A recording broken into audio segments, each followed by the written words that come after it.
Yeah, warm good afternoon to all. I'm Karthik, Assistant Professor, Mechanical Engineering Department from SNS College of Technology. In my last video, we have a small brief discussion about heat treatment.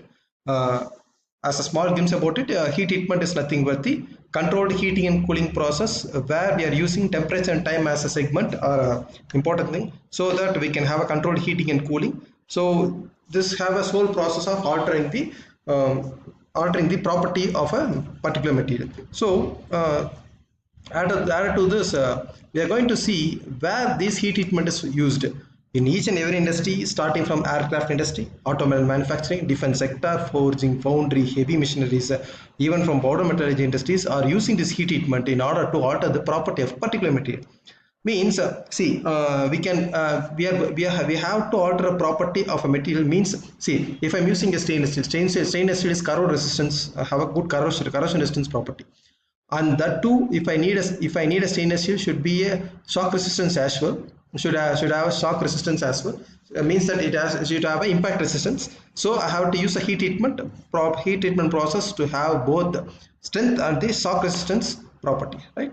So the next step is, in short we can see there are majorly three steps for a heat treatment operation. First one is loading, first one is heating, cooling, and heating, holding, and cooling. But in elaborated way, we can see first one is loading. We have to do some cleaning and have a spray rinse before loading before heat treatment. In heat treatment, you are going to preheat it, heating, soaking or cooling, then pre-cooling and post-cooling, that is known as quenching. After that, you have to wash the material in order to remove the scales, then then we can unload it.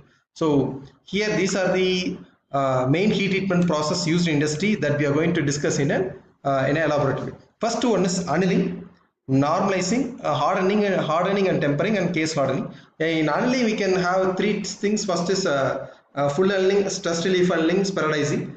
In added to these three types, we have recrystallization annealing. Okay, so then we have normalizing, then we have hardening, tempering, and case hardening. Right. So let's go inside. So first one is annealing. Right. First one is annealing. Here in this process, we are going to heat the material. So there are three steps, as I already discussed: heating, holding, and cooling. Here we are going to heat the material, okay, and hold the material and cool the material. Here in this annealing process, we are going to heat the material for heat the material to an elevated temperature, for an extended time period. Okay, then we are going to hold it in a particular temperature for a few hours or minutes, depending upon the material and material thickness as well. Okay, then we are going to slowly cooling.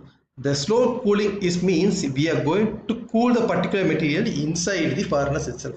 Means you are going to, here the cooling process takes place inside the furnace. So once we are going to start the cooling process, we are going to switch off the furnace.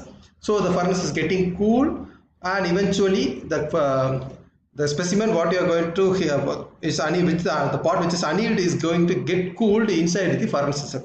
So this is known as annealing process. In a technical way, we will call it as full annealing process, right? So due to this we can see, due to this we can see there is a very slow cooling process.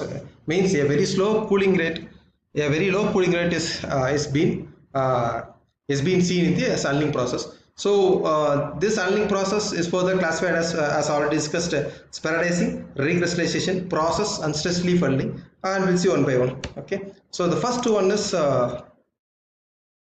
so before going to, we can see the what is the main objective of this annealing process. You can see first one is soften the metal, release the stress, and refine the structure. Means the main thing is relieving the stress. As I already said, if you are going to do hot working or cold working, or you are going to working on a material, there will be the formation of stress inside the material. This leads to cracking. So the first step in annealing is to relieve the internal stress. Then we are going to soften the metal, refine the structure. Here the refine the structure means you can see here you have a fine grained microstructure. So there's a small concept in this. In short, we can say a fine grained microstructure will have high strength when compared to the other metals. Okay, when we compare to this type of coarse grain structure, we can see this is the coarse grain structure, this is the fine grain structure. So this fine grain material will have a high strength, means see we can make students of 10 students in a row to stand, and if we push the last 10th student so we can push last 10th student, but eventually we cannot. Okay, so we are having a 10 students, we are going to push it from one side, so we cannot make the first student to move, means that there are 10 students where we cannot use our full force to do it. But if only 2 students or 3 students are there, we can easily push all the 3 out of the row. So this is way. Here if it is fine grained, the crack cannot move inside this grains. So if there are coarse grains, it is means we have a softened microstructure, right? So we'll see the rest of the annealing process in the next video. Thank you.